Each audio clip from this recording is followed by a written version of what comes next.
From the Lean Enterprise Institute in Boston, this is the WLEI podcast, where we share stories of people making the world better through lean thinking and practice.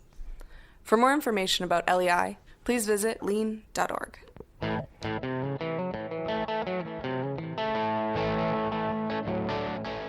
Hello, I'm Josh Howell, on the job at the Lean Enterprise Institute.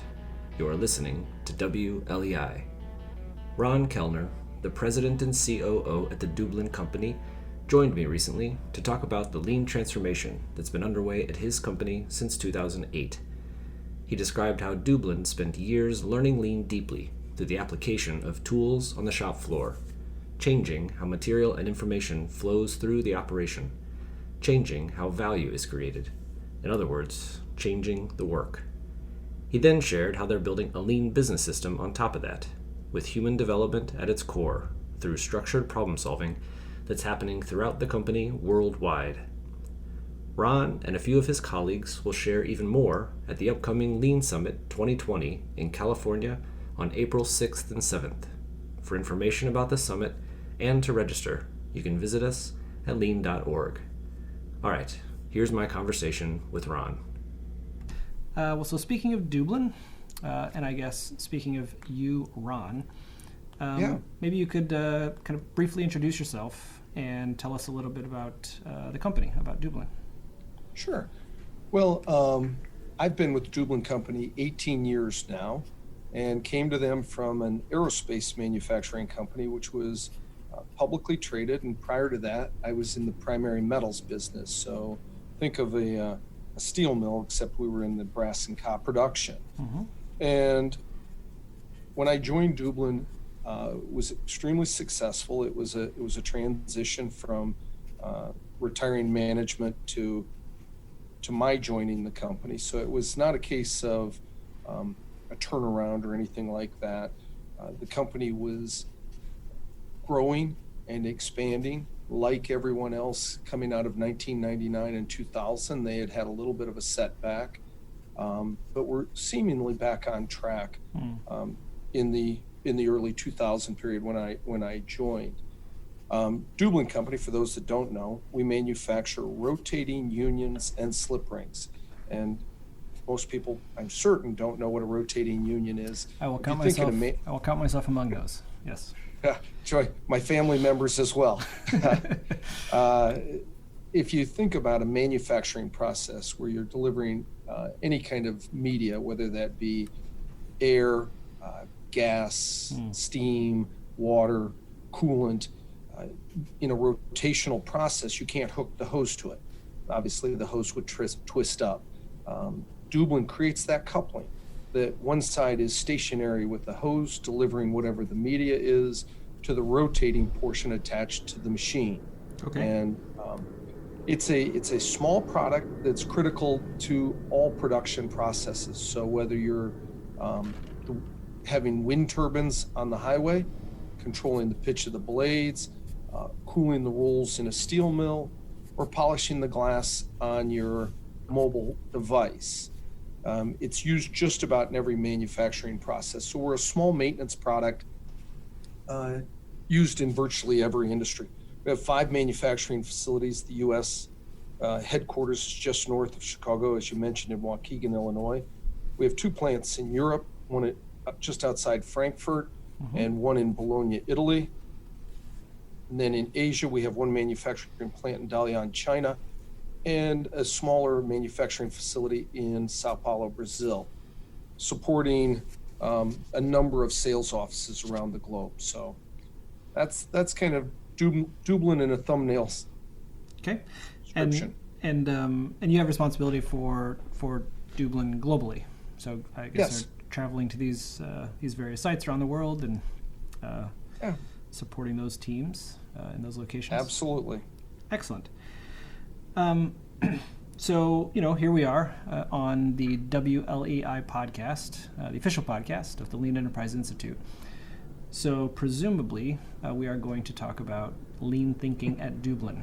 That's kind of the reason for our conversation. I hope so.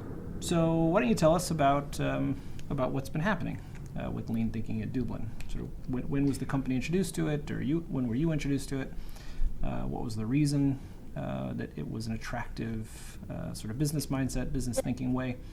I'm happy to. Cool. I'm happy to, because it's kind of an interesting transition, because in many cases when you hear about companies with their lean journeys, and this includes Toyota, they're in desperate straits that force them to say we have to look at our business totally differently. And as I mentioned in my overview on Dublin Company, it was a very successful company, really from its founding moving forward in 1945 all the way up to when I joined. As privately held, we were very paternalistic. We took a great deal of pride in our long-term employees, and we have excellent employees, no question about that.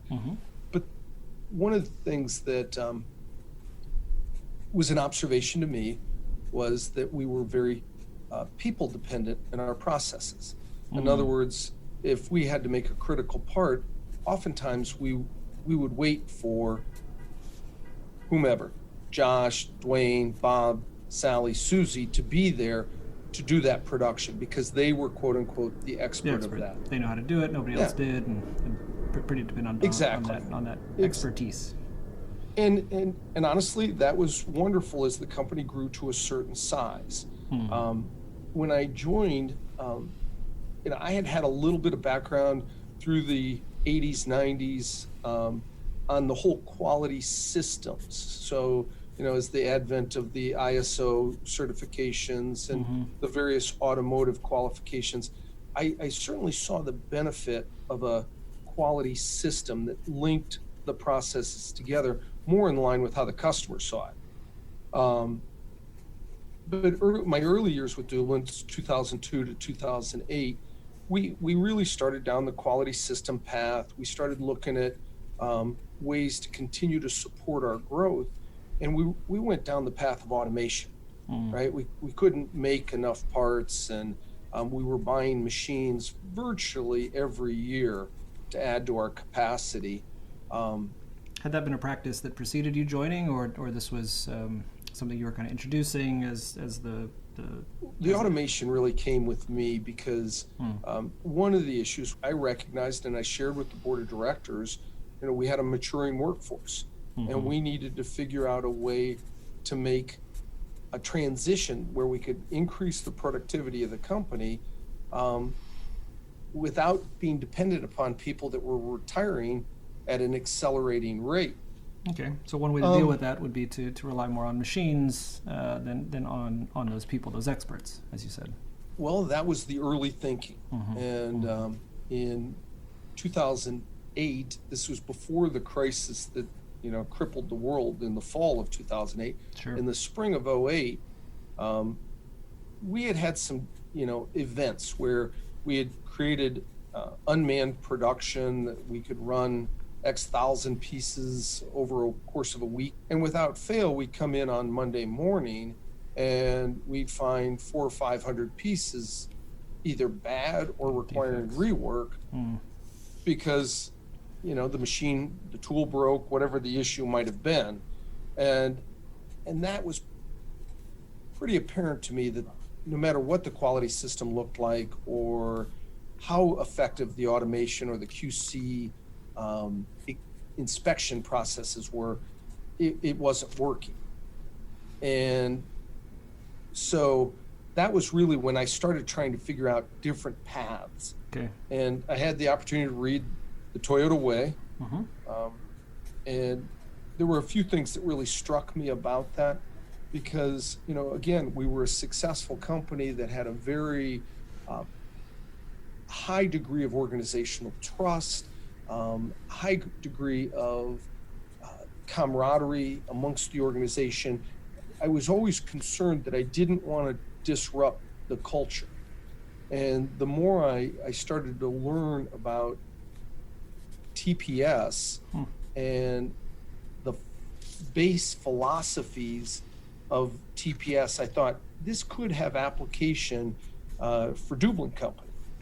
That's really interesting. I had kind of a similar experience where it was around the same time, working for Starbucks then, but also a culture, that had been even memorialized in books and articles about the company that was really good.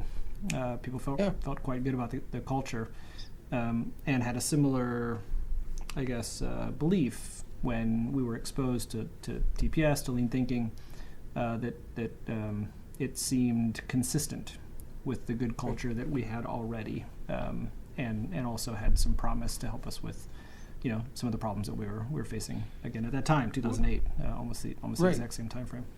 Huh. Well, it was a case where we have conscientious employees, and we have a high degree of just what I call organizational trust.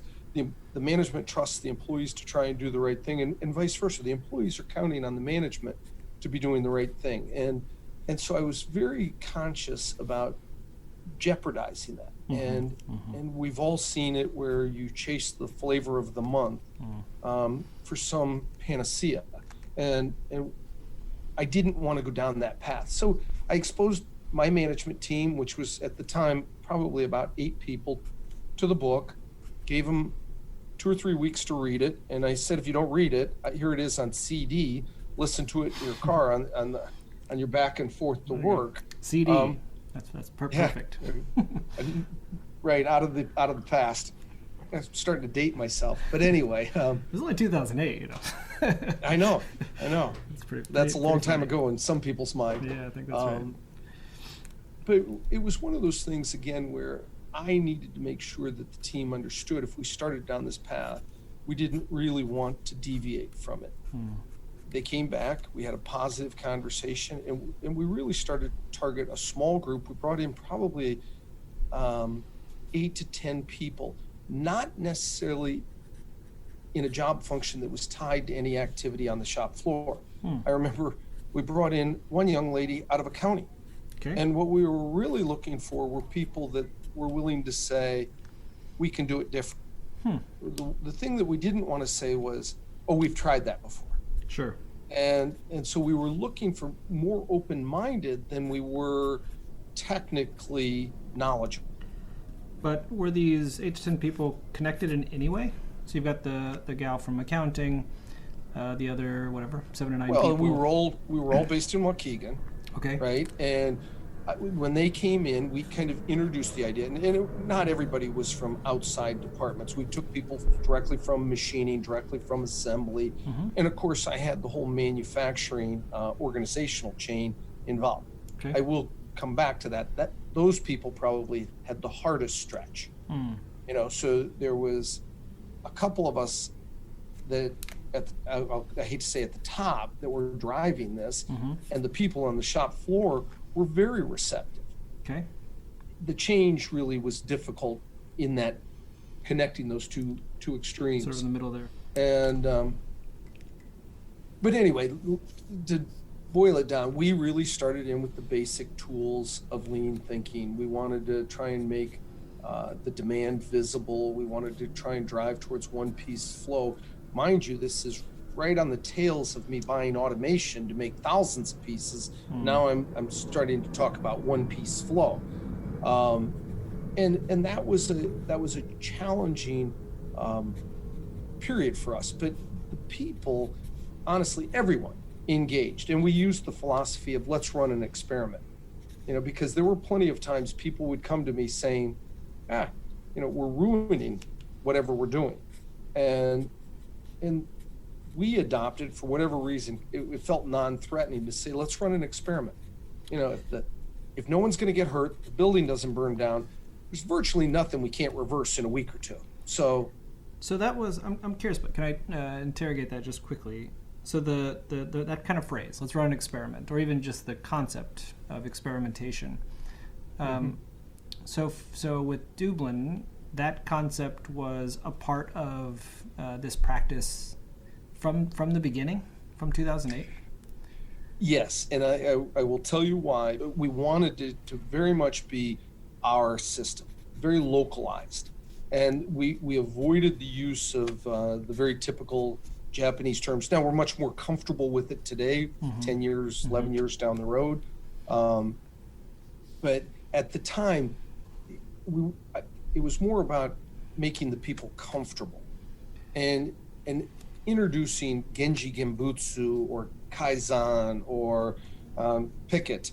It just seemed to add one more complexity that we didn't need to do. So there's the existing culture you mentioned that was good and healthy, and from your standpoint, didn't want to do anything to disrupt it. There were some issues, so that the move to automation, the fact that automation was being applied to sort of a big batch production approach, and the corresponding defects. So I'm sure there was some frustration that folks felt when they would come in Monday morning, find all these defective parts, and with the, I guess, group sort of recognizing that there were some problems to solve, with a good organizational culture, with, as you said, trust between management and frontline folks, and a desire to both learn something new but not be disruptive. That sort of concept of experimentation versus like an implementation, right? So here's this system from somewhere else, Japan, I guess in this case, and what we're not trying to do is just implement that thing, but to experiment with it, to explore how it might work here. We have problems, right? No disagreement there. And also we have a lot to be proud of. And so how do we kind of, I guess, recognize both of those things? One of the things a couple of things. You said we had problems. We did. We had two different problems. We had growing inventory with poor service level, which was really the banner we built our communication to all of the employees around, because they could see it. They could understand that. At the board level, the conversation was we have a maturing workforce that at any given day, and up until the fall of 2008, the stock markets were rising and people were looking at retirement. So at any given day, we could have a significant brain drain organizationally for the company. So when we talked about experiment, it diffused the feeling for the supervisors to say you're doing it wrong, right? All the way up through the vice president of manufacturing, who had been here at that time 35 years. We didn't want to say you're doing it wrong, right? Which is, if we come in and do quote unquote best practices, that meant your practice wasn't best. Totally, that's right. And the other portion of it was experiments have an implication of an end date.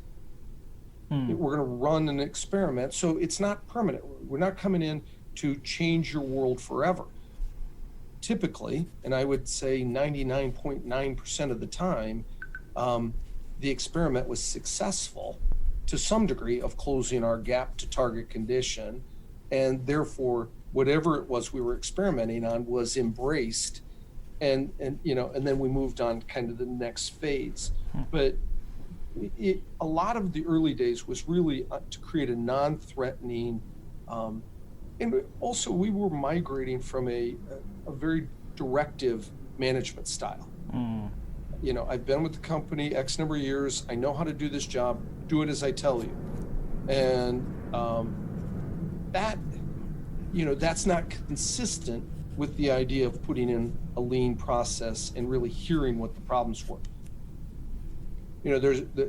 I'll go off on a tangent, a funny little story. We had a lean coach come in, and we stood around the new cell. So we finally, one thing we were active.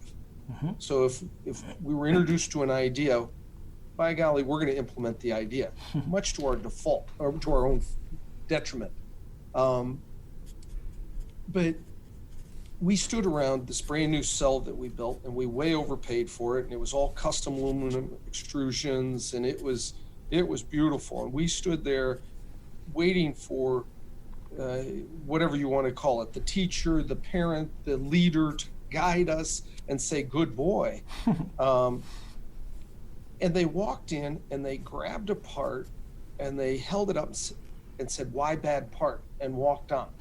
Well, at that point in time, I honestly thought our VP of manufacturing might come to workplace violence. But in hindsight, looking back, the message there was uncover problems. Look for problems. Don't totally. look for what you're doing right. Now, I will tell you, it took us years to grasp that, and I can laugh about it now, but I remember it like it was yesterday. And that was, again, part of that evolution of culture and learning. I had a really similar experience once. I think I've shared with you a little bit about my background. Some people may know, but I was introduced to lean thinking. I was a store manager for Starbucks. And, coffee shops have in the morning a peak period, right, where most of the customers come in, obviously on their way to work or whatever, to get started for the day with a cup of coffee. And my store, we would run with it was kind of a busy store. We would run with like 4 baristas in the morning is what we needed to handle that volume, And so the team and I had done some work. It's a little bit of a different story, but similar kind of coaching moment, I guess, which is why I'm going to share it. And the team and I had done a lot of improvement, a lot of Kaizen, figuring out how to really effectively operate during that peak period with the number of customers that were coming in and the drinks that they were ordering, so on and so forth. And we had a visitor, a lean coach, maybe the same one, who knows, who I was really proud of what improvements we had made, and that with this 4-person crew we had figured out a lot of things, and so they came and visited and observed, and it was a fairly smooth running day. Things kind of went well, and some of the changes that we had made were I guess on display as good. And so the busy period ends. I go to this coach looking for an attaboy. Maybe similar to you guys, and all I got was, what would it look like with 3? Exactly. That's and it's an interesting thing because that was, and I didn't understand it at the time, I'll be honest, but in reflection of it, that was where the focus was on the thinking, not on the tool. We had built the tool, the cell. Sure. And boy, did we learn from that. There's a reason you use duct tape and cardboard the first time. That's right. Because I bet we modified that. We still modify cells on a fairly regular basis. The other thing that we ran into, which, again, I apologize if I get in a broccoli patch, but, in the Kanban, we wanted to create this pull system. Mm-hmm. Well, we wanted very specialized kinds of racks. And so we went out and built or bought, I won't say custom, but they were not cheap. Yeah. And we thought it was perfect. Well, now if you came into Dublin, you'd see every rack is on wheels because they stay in the same spot about a week, and then we decide on a better way to go after it. But that for me now in hindsight was the first time we really changed our thinking versus just execution of a machine or a tool. Mm-hmm. You have to remember, we were buying machines because machines got the work done, right? So if you build a cell, conceptually, it's our machine to get the work done. Sure, different kind of machine, yeah. But the reality was, what we were really trying to build was the thinking, and we've done better at that in the recent years than we did in those early days. So recognizing that, the tool, the machine, to use that word, is an important part, and the benefits of pull, the benefits of 1x1, the benefits of a cell are sort of known, right? I mean, just in and of themselves, there is benefit. But in addition to that, in addition to sort of the result, I guess, that you might get from implementing that tool, from using that quote-unquote machine, there's maybe an intangible benefit that can come too if we sort of build those things with flexibility. And that's the benefit, I guess, for the learning that can happen, and the continual change through experimentation, to return to that word, unless we don't set ourselves up for that, unless we get these really expensive versions of the cell or the rack or whatever, in which case that flexibility is not there. And so the intangible benefit of learning, and I guess the development that a team member might get, wouldn't be available either. Yeah, I think Yeah, I completely agree with you. The problem I had, we Dublin had, was really getting to that transitional moment, right? Because we were making progress, and again, we weren't in a dire strait. We were a successful company, so trying to figure out the silver bullet, right? We were looking for the special solution, and it took probably from 2008, and we did a lot of training during the 2009 crisis, and that was honestly, it was a horrible time from a business standpoint, Sure. but from a culture change and education standpoint, it was a perfect time for us to get a little breathing room to run more experiments, learn a little bit deeper what the real meaning was behind some of these things. But we backed away, and if you looked at it, kind of a series of events, whether it was the building of that first cell and the coach telling us to focus on problems, to building all of the racks, and then realizing, and we built those racks with the idea that we were going to have this 6-bin system, which was a totally arbitrary decision. But it was in order for people not to think that this was an inventory play. This was really a service performance play. And I'll tell you, it took us forever to break the idea that we had to have 6 bins.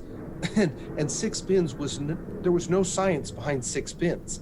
But all of those small things really led to, I guess, for us, the discovery that we needed to create a problem-solving methodology and a thinking, because while we were growing at and I mean growing in our lean thinking.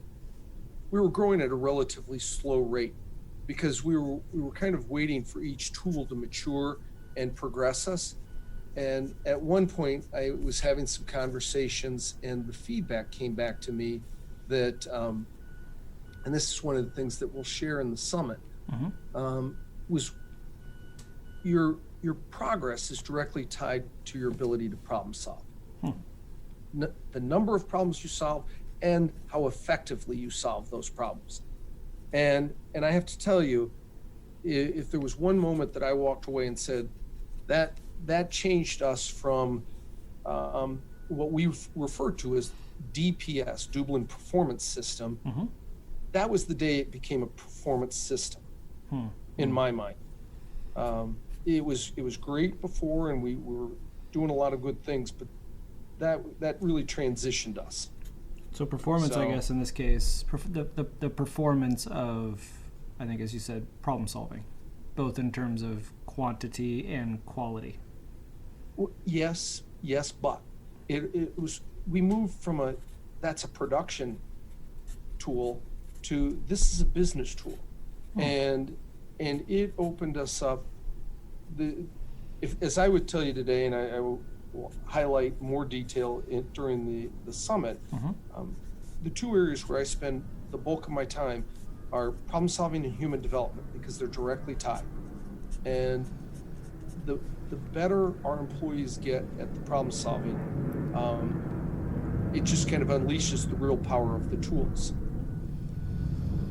But I will say that, and it sounds easy, and right, and everybody's got a form to problem solve, but going from that broad vague to a specific problem is a challenge for everyone, and maybe worse for more the management team, because they like to think big, and we're learning that problems are solved one by one at a very, very small level. Well, another thing, so I guess if I haven't mentioned it already, I can mention it now, that I had the opportunity, along with one of my colleagues here at LEI, to visit Dublin, there in Waukegan, a number of months ago. And you just sort of mentioned the idea of lean becoming, I guess, evolving to the Dublin Performance System and expanding, to use that word, I guess, into a business system for Dublin. Not just a production system, I guess there on the shop floor, and that was one of the things that I really appreciated about the time about the visit there was that, of course, we had the chance to go and to spend time at the quote unquote Gemba, and we started there on the shop floor. That was wonderful. I got to see the flexible cells that we're referring to now. Did not see. I think we found one bad part when we were walking around, if I'm not mistaken. I'm certain. And there was a response to that, which was good to see, of course. Not a batch of bad parts, I guess I should mention. No. Hopefully those days are behind us. That's right. But beyond that, we visited other areas too. We got to visit areas that are responsible for product development. We didn't get to visit the sales team scattered across the globe, but we got to interact with some of the folks that are a part of the sales team.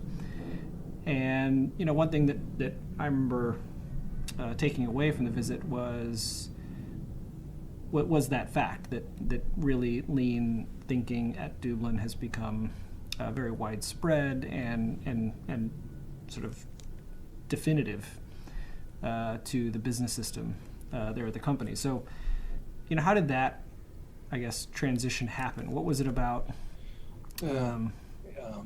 Where it started? We don't have enough time on a podcast to cover all of it because it's one of those things that it rarely can you really say it was one event or I can point to one or two or three events. Mm-hmm. It was a slow creeping glacier of the change in our thinking. We got better at the way we looked at the business. Interesting.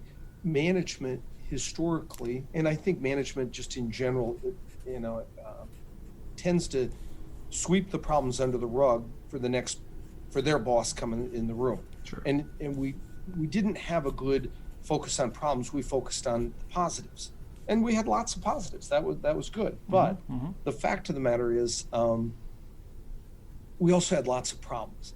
And as we became more of a problem-solving culture, making problems visible was not a concern, a fear of the employees, whatever. It wasn't the problem. Let's talk about what's inhibiting us from going from current condition to target condition.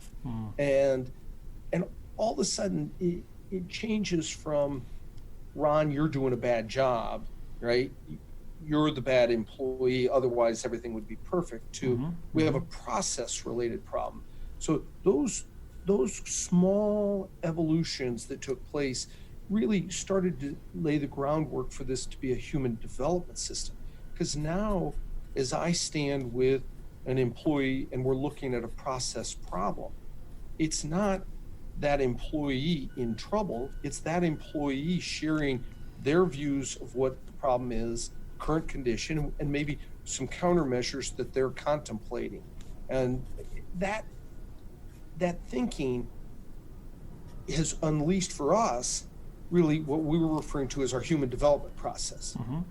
We use it in our recruiting, we use it in all of our training, and we've spread that throughout the organization. So coming back to your comments about seeing it in various areas, once you're able to say we have problems, now all of a sudden tools that are available, whether it's A3s or simple problem worksheets, but we adopted A3s all the way from the top. We do our annual plan on an A3 that breaks down gap to target on what we consider are the 3 to 5 strategic things we want to get done in the year.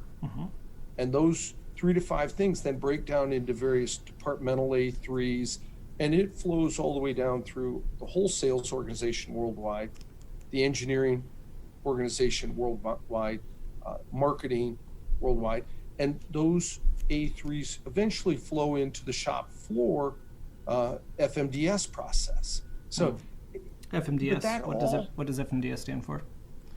Floor Management Development System. And that development is a keyword, key component to that acronym. And I will, every year, we've been doing this now The A3 top-level strategic plan, we're probably on about our 5th year of it. And every year we get incrementally better at the way we look at it. We try and make the top-level A3 thinking breakthrough-oriented. What's going to disrupt our marketplaces, our customers in the next positive way we can. And that's been a growing process for us. So it is throughout the organization. I will tell you it's at varying levels of quality and implementation. Well, so a couple of, I guess one comment and then a question from me. So a comment, I guess, we've referenced a couple of times that you and Dublin, some other folks from Dublin will be with us at the Lean Summit in Carlsbad.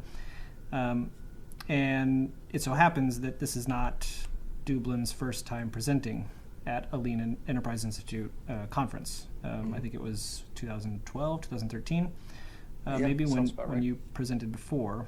And,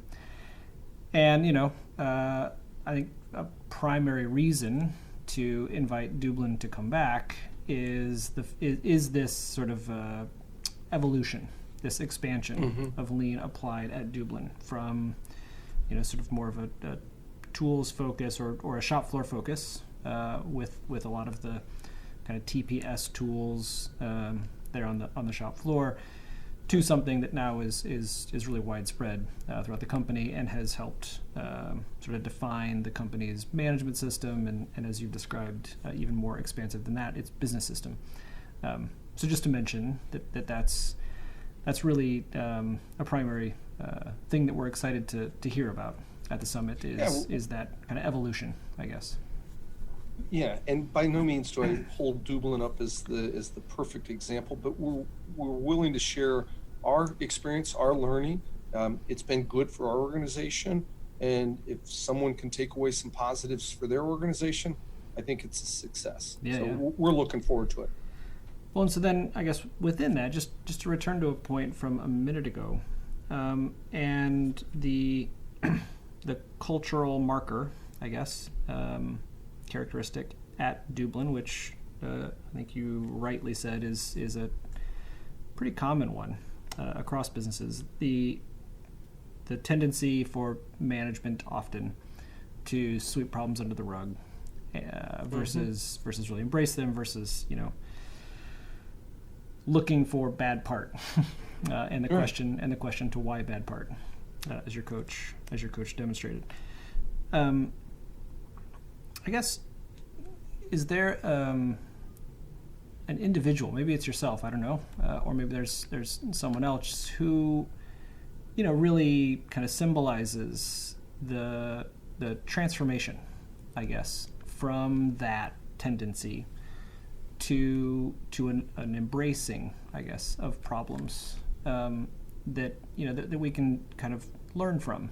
What was it that helped them to become comfortable with that? Because that can be an uncomfortable thing, right? I mean, it can be kind of feel threatening and scary to be so transparent with the fact that in your area there are problems, when historically it's appeared that that's not the case. Of course, we know that there were problems that maybe were just being hidden, but to get comfortable with that kind of transparency is not an easy thing. So I'm certain many of the people that will probably listen to this podcast understand the fact that successful Lean implementations really need to be not only top-down driven, they need to be organizationally embraced. So certainly I was probably the instigator of this disruption, because I was the one that came back and said we should try it. But it's really lead by example at all levels. So if my first response is who screwed up versus tell me what happened, right? Then the people that report to me start off with the word who screwed up. Right. And I don't think that's really productive. We have very good employees. We're fortunate in a tight labor market to have the employees that we have. And I think one of the things that we learned as we made this transition from tools to a problem-solving human development organization was we're much more powerful if we can unleash their thinking. It's much better than anything management can put down on a PowerPoint. And so, early on and even today, I will drop in on problem presentations, and I want to hear about the problems. And that's an example that one I want to set for my management group. But then I look for my management group to also embrace that, and we have. It's taken a while, certainly. Those things don't happen overnight. But again, we were fortunate. The high degree of organizational trust, and really the fact that no one was going to lose their jobs in this area. Have we found cases where through standards and through our training, employees aren't as successful in one position versus another? Sure. But many times those employees embrace the opportunity to change that. If they understand the situation, they understand the metric that they're being measured against, and they acknowledge that that's something that they're not good at. A lot of our assembly is a very nimble, requiring a great deal of dexterity in the assembly process. That's not for everybody. I certainly couldn't do our assembly process. So, when we make the problem visible, Ron can't do the assembly and meet our tack time, but I have another opportunity for Ron over here. It's much less threatening. So do I want to point at one person? I think that'd be an understatement of how well the organization's embraced it to say one person led it. I mean, certainly everyone knows, and I say it clearly, I want the replacement of my job to come through our DPS organization. So but that's an expression of our commitment to that thinking. Right. So I guess what you're making me appreciate is we talked about the strength in organizational trust that's been a hallmark of Dublin since long before 2008 and the introduction to Lean, and that was something you were appreciating, even when you joined the company in 2002. And I think I may have described, or maybe you did, that could be recognized in the trust that exists between management and folks on the front line, the folks that are creating value. But I guess you're making me appreciate too that there must also be trust in place and I guess being reinforced also between sort of top level management, executives like yourself, and the management who's sort of more in the like quote unquote middle, and that trust has been really key too, so that those folks that was a sort of a level in the organization that you acknowledged struggled maybe a bit more at the beginning, and so for there to be trust again between those kind of top upper levels must have been really important too, as demonstrated and reinforced by your leadership, the fact that you don't show up and start throwing blame at people, but get focused on the process and the problems. Yeah, and Josh, it's one of those things, again, because now we've been at it since 2008, so it's 12 years. It's hard to believe. It feels like it hasn't been that long, but I'm glad to say it is 12 now, and hopefully it'll be 25 soon. Mm-hmm. One of the things, though, is we've migrated from the early days to much more of a problem-solving focus that grew into our human development focus. We're better at recruiting people today. That the leap to DPS is not as great. So, by the human development aspect, we understand what it takes to work in our environment, and it's not for everyone. But so while those middle managers of 2008, really had a hard time grasping, because what they really were the best operator or the best salesman or the best whatever. Well, they were the expert that you talked about. Exactly.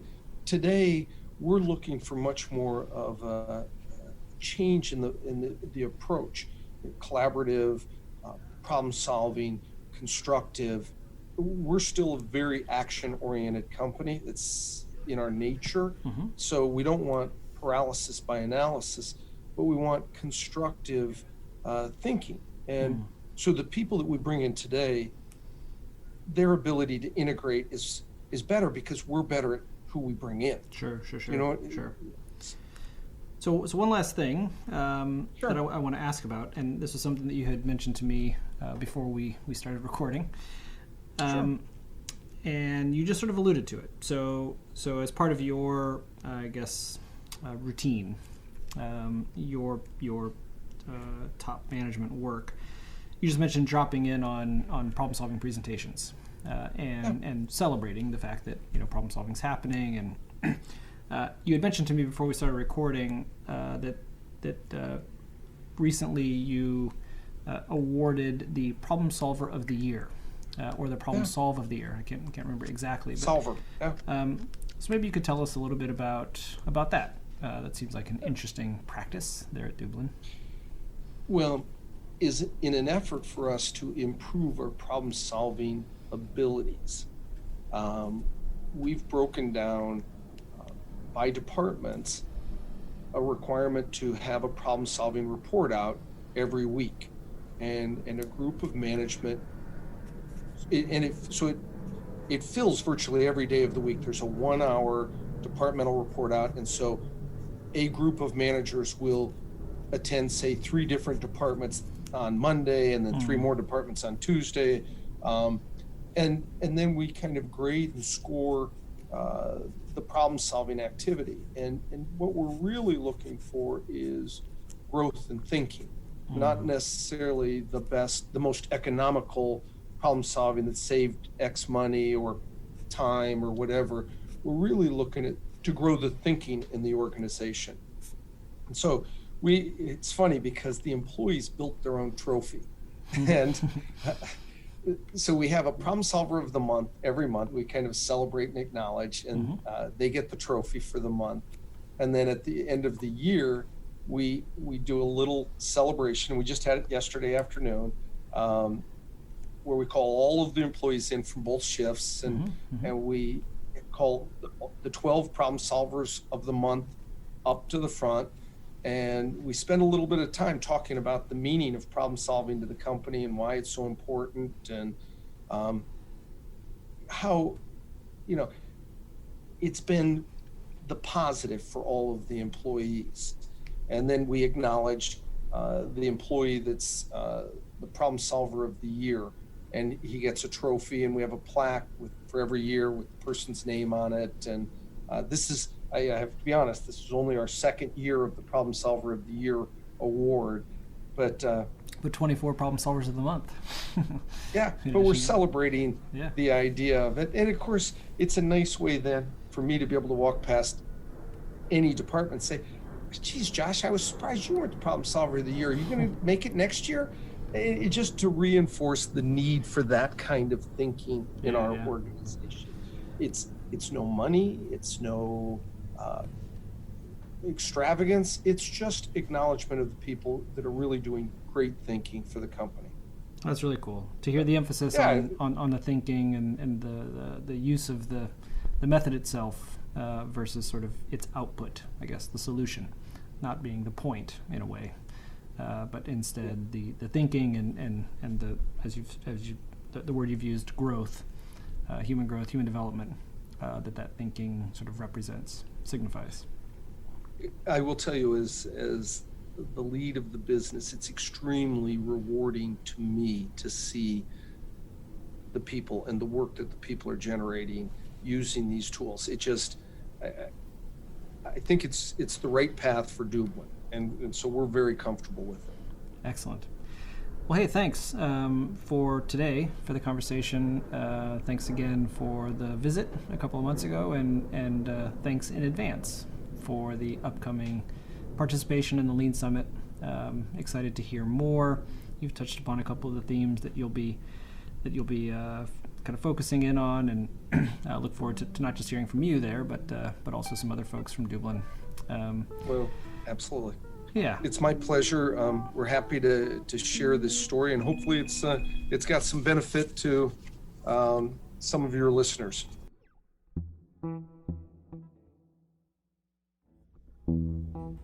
And that's a wrap. I want to thank Ron one more time for sharing with me, for sharing with us about lean thinking at the Dublin Company. I'm eager to hear more at the Lean Summit 2020. I also want to thank Emma Ripa, Tom Ehrenfeld, and Lori Moniz, who help with WLEI's content development and production in various ways, and the rest of the team at LEI for all that they do in support of the Lean community. Speaking of the Lean community, we'd love to hear from you. You can share your feedback. You can share ideas for future episodes. You can be in touch by emailing us at pod@lean.org. And in the meantime, I'll be working and learning on the job. Bye-bye for now.